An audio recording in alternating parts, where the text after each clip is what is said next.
Hello. आवाज आ रही है? चलिए शुरू करते हैं। शेर शाह सूरी। देखिए, शेर शाह सूरी को समझने के लिए जरूरी है हुमायूं को समझना, और हुमायूं को समझने के लिए जरूरी है शेर शाह सूरी को समझ। एक ही थाली के हैं ये चट्टे बट्टे।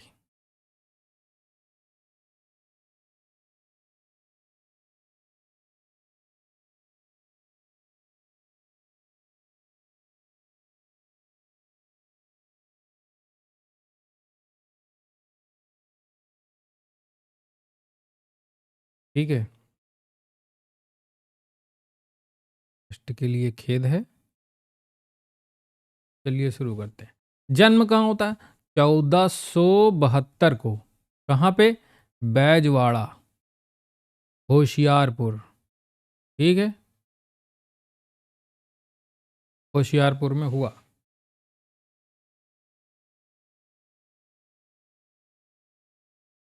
देखिए, सारा जो कंटेंट है वो कोशिश किया गया है सब एनसीईआरटी से रखने का। ठीक है,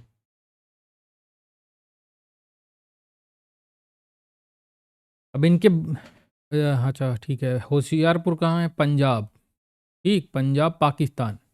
पंजाब पाकिस्तान में है होशियारपुर। वहाँ पे इनका जन्म हुआ। ये रहे तुम्हारे शेर शाह सूरी। ठीक है, शेर शाह का जन्म हुआ तो इनके बचपन का नाम रखा गया था फरीद। क्या नाम रखा गया था? फरीद। याद रहे, फरीद नाम था। ये पूछा जाता है। अब ये बालक थोड़ा अच्छा था पढ़ने में, तेज, मतलब कि ये सर्वगुण संपन्न था, ये कह सकते हैं, क्योंकि इसके अंदर गुण थे, घुड़सवारी के, तलवार चलाने के, पढ़ने लिखने के। इसकी 8 माएँ थीं। कितनी थी? 8 मदर थीं। मतलब सीधी सी बात है, एक मदर तो एक ही होती है, बाकी सौतेली थीं। इनके पिताजी ने जो क्या थी, 8 शादी करी थी। कितनी करी थी? 8 शादी करी थी। 8 शादी करी थी तो सौतेली थी, तो इनकी माता इनको परेशान करती थी। परेशान हो गए तो ये चले आए बेचारे जौनपुर। कहाँ चले आए? जौनपुर। जौनपुर में इन्होंने अपनी शिक्षा दीक्षा करी। ठीक, शिक्षा दीक्षा करी तो कुल मिला के ये वो शासक था जो पढ़ा लिखा था। और इसकी पढ़ाई लिखाई, ध्यान दीजिएगा, इसकी पढ़ाई लिखाई आपको दिखाई देगी इसके फैसलों में, और इसके लिए डिसीजन, इसके बनाए गई जो भी सिस्टम थे, वो आज तक भारत में यूज किए जाएंगे। ये याद रखिएगा, आज तक जो हमारा भारत है इनके द्वारा बनाए गए सिस्टमों से चलेगा। इस चीज को याद रखिएगा। और ये थे कौन? ये अफगानी थे। ठीक है, अफगानी थे। दक्षिण बिहार के सूबेदार बहार खान लोहानी। ठीक है, ये इनकी बहादुरी देखकर, एक भाले में शेर को मार गिराया, इनकी बहादुरी को देखकर इनको शेर खान की उपाधि दे दी। किसकी दे दी? शेर खान की उपाधि दे दी। याद रहे, शेर खान की उपाधि दे दी। ये देखिए, सब आपको पिक्चर के थ्रू समझाया जाए ताकि आपके दिमाग में बस जाए। अब होता क्या है, देखिए, बहार खान लोधी की मृत्यु हो जाती है। ठीक है, अब इनकी जो बेवा है, इनकी जो विधवा औरत है, उस ये दिमाग लगाएगा, अब उससे शादी कर लेगा ये। तो प्रपोज मार देगा, भैया शादी कर लो हमसे। क्यों? क्या प्यार मोहब्बत का चक्कर है? नहीं, इससे शादी करने के बाद इसको बहार खान लोधी की सत्ता मिल जाएगी, तो साम्राज्य मिल जाएगा। वही हुआ, दूदू बेगम से शादी कर लिया इसने, दक्षिण बिहार पे इसका कब्जा हुआ, सेना मिली, धन दौलत मिला, राजा बना। तो ये जैसे पिक्चरों में दिखाते हैं वैसे इसने शॉर्टकट अपनाया। ठीक, 1539 का सबसे इंपॉर्टेंट चौसा का युद्ध, जिसमें हुमायूं को इसने दौड़ा दौड़ा के मारा और हुमायूं कूद गया नदी में घोड़ा सहित। तो को निजाम ने बचाया, निजाम ने बचाया। वही चौसा का युद्ध। शेर शाह सूरी ने मुगल सल्तनत को ऐसी चुनौती दी कि मुगल सल्तनत को उखाड़ फेंका। लेकिन जब इसके उत्तराधिकारी कमजोर थे तो मुगल साम्राज्य फिर से पनप गया। कैसे, आगे देखेंगे। परास्त कर दिया हुमायूं को, हुमायूं को परास्त कर दिया, पराजित कर दिया। ठीक है, चौसा के युद्ध में 39 में। तो याद रहे, मैंने पिछली वीडियो में बताया था 1540 तक ही हुमायूं का शासन था, क्योंकि इसके बाद होगा बिलग्राम, कन्नौज बिलग्राम का युद्ध, जिसमें हुमायूं को ये पूरी तरीके से भगा देगा, निर्वासन करा देगा, छोड़ के दर दर की ठोकरें खाने के लिए मजबूर हो जाएगी। तो बात समझ में आई? ये कनेक्टेड है हुमायूं से। हुमायूं की अगर वीडियो नहीं देखी तो आप देख लीजिए, नहीं समझ में नहीं आएगा। तो 1540 में होता है बिलग्राम का युद्ध, ठीक। कन्नौज, हुमायूं को परास्त, हुमायूं को भगा दिया, बड़ी बुरी तरीके से बेआबरू होके चले गए। कौन? हुमायूं। हुमायूं, ठीक है। दिल्ली का सिंहासन किसके पास? शेरशाह सूरी के पास, किंग। मुगल सल्तनत इस समय खत्म है 1540 में, कोई रोल नहीं उसका अब यहाँ पर, खत्म, गए हुमायूं। लेकिन किस्मत है ना, वापस आना होता है तो आ जाते हैं, आएंगे। सूर्यवंश की स्थापना हो गई। सूर्य नहीं, सूरवंश है ये, याद दीजिएगा। सूरवंश, सूर्य मत कहिएगा, सूरवंश। द्वितीय अफगान साम्राज्य की स्थापना। इसके पहले कौन से अफगानी थे? लोधी ओदी जो थे वो सब अफगानी थे। ये दोबारा हो रही है स्थापना, इस चीज को ध्यान रखिएगा आप। उत्तर पश्चिमी सुरक्षा। अब अगर भारत का नक्शा मान लीजिए ये है, अगर ये जोन आप नहीं मजबूत करोगे तो दूसरे इन्वेडर्स आ जाएंगे हमला करने और घुस जाएंगे। तो उत्तर पश्चिम की सुरक्षा बहुत जरूरी है। ऐसा किला चाहिए कि वो उसे रोक सके। तो शेरशाह सूरी क्या करेगा? वहां पर किला बनाएगा, रोहतासगढ़। एक रोहतासगढ़ का किला बनाएगा, याद रखिएगा, रोहतासगढ़ का किला बनेगा। उससे क्या करेगा? इसकी सेफ्टी तय करेगा कि मुगल वापस ना आ जाएं, क्योंकि मुगल वापस जा चुके हैं 1540 में। हुमायूं को कन्नौज बिलग्राम में हरा दिया, ऐसा ना हो वापस आ जाए, इसके लिए रोहतासगढ़ का किला बनाया, जल्दी जल्दी बनाया, जल्दी बनाया। देख लीजिए आपके सामने। अब देखते हैं अब इसकी रक्षा कौन करेगा? इस गढ़ को, इसको मेंटेन करोगे हैबत खान और खवास खान। तुम इस किले की रक्षा करोगे, ये दोनों लोग जाएंगे इस किले की रक्षा करेंगे, ठीक है। सेनापतियों की नियुक्ति कर दिया, सब कुछ बढ़िया से चल रहा है, ठीक है। हैबत खान, खवास खान नामक सेनापतियों की शक्तिशाली सेना के साथ नियुक्त किया गया, ठीक। आ गई सिंह समझ में? आ ही जानी चाहिए। 1542 में मालवा की विजय करेगा ये, ठीक है, अपने साम्राज्य में इसको। अब ये जो राजस्थान का एरिया है, मध्य प्रदेश का जुड़ा एरिया, इन सब पे कूच करेगा कि जो भी बचा है कैप्चर करने की कोशिश करेगा, ठीक है। 1543 रायसीन पर आक्रमण कर देगा, ठीक है, वहां कैप्चर करने की कोशिश करेगा। लेकिन वहां पर इसने जो किया वो गलत किया, नैतिक रूप से इसको लोग बुरा मानने लगे वहां पर। इसने राजपूत शासक पूरनमल से सुरक्षित जाने की बात कही कि मैं आपको पैसेज दे रहा हूं, आप जाइए।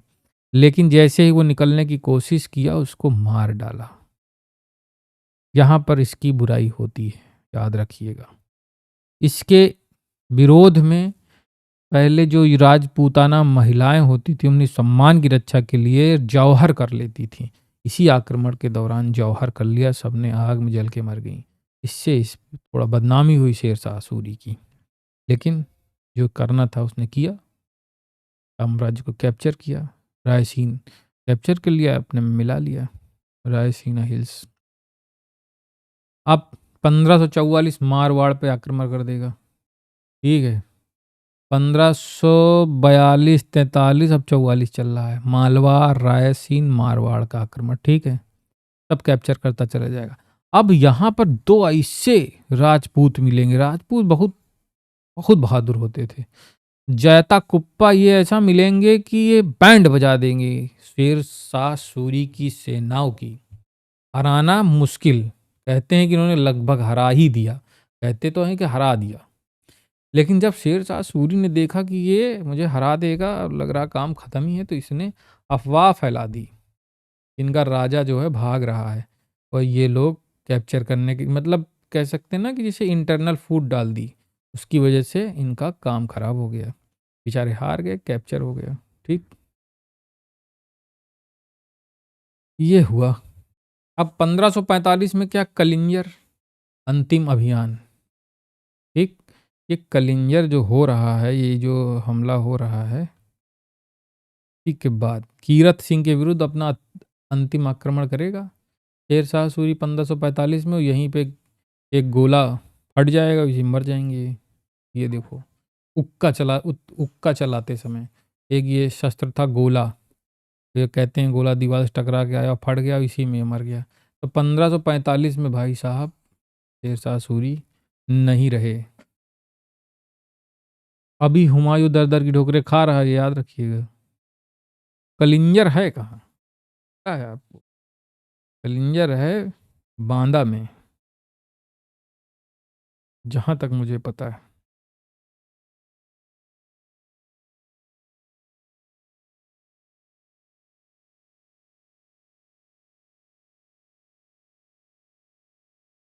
ठीक है, बांदा में ही है, सही है, बांदा में है, मैंने सही बताया, एक नंबर मिलना चाहिए। बांदा में है कलिंजर, वहाँ पे ये बेचारे मारे गए। ठीक है, जैसे तैसे इनका सर शेरशाह फट जाने से इनकी मृत्यु हो गई 1545 में। हुमायूं अभी भी बाहर घूम रहा है 5 साल, वो 40 से 55 तक घूमता रहेगा। 55 से 56 के बीच में 1 साल खाली आएगा, मुगल साम्राज्य स्थापित करके अकबर को दे के सीढ़ियों से गिर के मर जाएगा। ठीक है, ये सीन बनेगी। शेरशाह मर गए। शेरशाह मरने के बाद महाराज की मृत्यु हो गई। इनके जलाल खान, इनका लड़का, ये जो है अब इनकी गद्दी संभाल लेगा। संभाले रहेगा कम से कम कितने साल, 10 साल। 10 साल में इनका शासन पूरी तरीके से कमज़ोर हो जाएगा। इस्लाम शाह, जलाल खान इस्लाम शाह के नाम से भी गद्दी पर बैठा। ठीक है, ये 1545 की बात है। इनका शासन आप देख ही सकते हो, 1545 से 1553, और 8 वर्ष का शासन के बाद इनके यहाँ भी ड्रामे शुरू हो गए होंगे।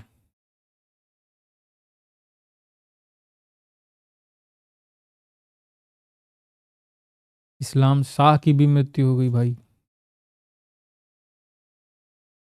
तेजी से पतन शुरू हो गया सूर्यवंश का। सूर्यवंश नहीं, सूर्यवंश, ये वाला सूर्य नहीं। लेकिन इनका जो योगदान था, इतने कम समय में ही इन्होंने जो सेंट्रलाइज व्यवस्था बनाई हर चीज़ की, वो ज़्यादा पढ़ने लायक है। जो अभी तक पढ़ा है वो महत्वपूर्ण कम है, जो अब पढ़ोगे वो ज़्यादा महत्वपूर्ण है। क्यों? इनके पास था एक सेंट्रलाइज सिस्टम, वित्त विभाग मतलब फाइनेंस डिपार्टमेंट, ये सब इन्हीं का बनाया हुआ है जो अभी भी चल रहा है। फाइनेंस डिपार्टमेंट, जुडिशरी और राजस्व, टैक्स की व्यवस्था, ठीक है, और सेना, और ये केंद्र में हुआ करते थे। ठीक है, आर्मी मतलब ये सब इन्हीं का है। 4 प्रमुख विभाग थे। दीवान, अभी तो फाइनेंस आपने डिपार्टमेंट देखा, फाइनेंस डिपार्टमेंट, तो फाइनेंस को बोलते थे दीवाने विजारत। सीधी सी बात, उस समय फाइनेंस डिपार्टमेंट थोड़ी बोलता होगा कोई, दीवाने विजारत बोलते थे। क्या बोलते थे? दीवाने विजारत। अब दीवाने रसातल मतलब IFS आज का मतलब फॉरेन पॉलिसी देखने वाले, विदेश मामलों की कूटनीति करने वाले। दीवाने रसातल भी हो गए। और दीवाने आरिज मतलब सेना का संगठन, मतलब आर्मी की भर्ती और ये सब सिस्टम। फिर दीवाने इंसा मतलब मीडिया। दीवाने इंसा, दीवाने आरिज, दीवाने रसातल, दीवाने विजारत। ठीक है, दीवाने विजारत, लगान का निर्धारण करना, किससे कितना टैक्स लेना है। ठीक है, ये देखिए यहाँ पर फाइनेंस डिपार्टमेंट का काम था ये। अभी इंटरेस्टिंग, खाली देखिए सीन देखिए, सब समझ में आने लगेगा। दीवाने आरिज मतलब सेना का संगठन, मतलब यहाँ पर होती है आर्मी की भर्ती। अब ये लोग क्या करेंगे, सभी सैनिकों का हुलिया लिखने की व्यवस्था चालू करेंगे, कोई फर्जी आदमी ना आ पाए। डॉक्यूमेंट तैयार करेंगे, किसके कहाँ तिल है, किसके सर पे बाल कितने हैं, कोई मोटा है पतला है, क्या सब लिखेंगे। ठीक है, और राज्यों से पत्र व्यवहार करेंगे कौन? दीवाने रसातल, ये मतलब फॉरेन पॉलिसी देखेंगे। ठीक है, दीवाने इंसाफ सुल्तानों के आदेश का मतलब मीडिया करेंगे, लिखेंगे, इतिहास लिखेंगे, लिखा पढ़ी का विभाग रहेगा, लेखा विभाग। ठीक, लेखा विभाग नहीं कह सकते, लेखा विभाग तो आप समझिए कि उसको फाइनेंस डिपार्टमेंट के अंदर आता है। लिटरेचर कह सकते हो आप, आज के समय में मीडिया ही समझ सकते हो आप, इतिहासकार। बहरहाल 43 सरकारों में इन्होंने सोचो विभाजन कर रखा था। 19 तो अकेले बंगाल में बना रखी थी, याद रखिएगा। 43-19 तो अकेले बंगाल की थी। सिकदार सैनिक अधिकारी मतलब chief army general, army general मतलब सिकदार। ठीक है, इसी के नियंत्रण में सब कुछ होता था। अमीर बंगाल असैनिक अधिकारी इसकी सहायता से प्रबंधन करते थे नागरिक मामलों का। ठीक है, एक तरीके से कह सकते हो जुडिशियरी का एक पार्ट समझ लो आप। ठीक, सिकदार इस सिकदारन प्रमुख सैन्य अधिकारी। ठीक है, सभी सरकारों में चीफ जनरल। इस तरीके से इन्होंने कितना तगड़ा डिपार्टमेंट बना रखा था। मुंसिफ मुंसिफान प्रमुख न्यायिक अधिकारी, मतलब आज के चीफ जस्टिस मुंसिफ मुंसिफान। ग्राम प्रशासन में सोचिए कितनी ज़्यादा इसके पास नॉलेज थी, कितना डिपार्टमेंट इसने बनाया। शेरशाह ने गांव की परंपरागत व्यवस्था में कोई परिवर्तन नहीं किया। ठीक है, वैसे ही रखा।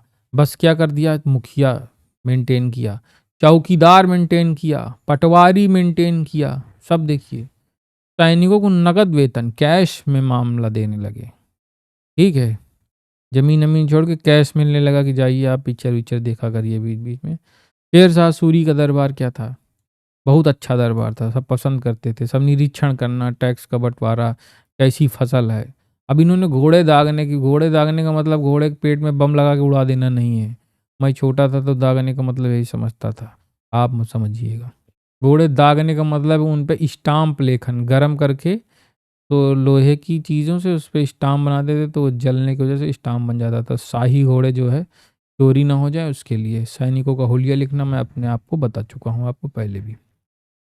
भू राजस्व का स्रोत क्या था, कैसे कैसे जो फसल होती थी उससे टैक्स कलेक्ट होता था। ठीक है, लगान चलता था।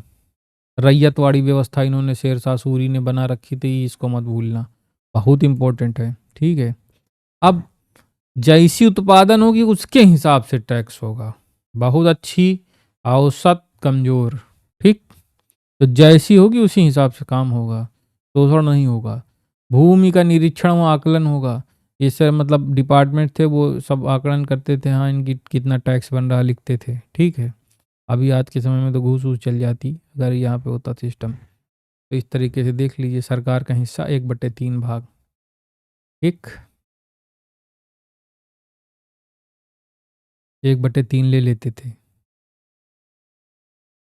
राई दर सूची, भूमि कर निर्धारण के लिए राई सूची बना रखी थी इन्होंने, जो कहते थे राई सूची।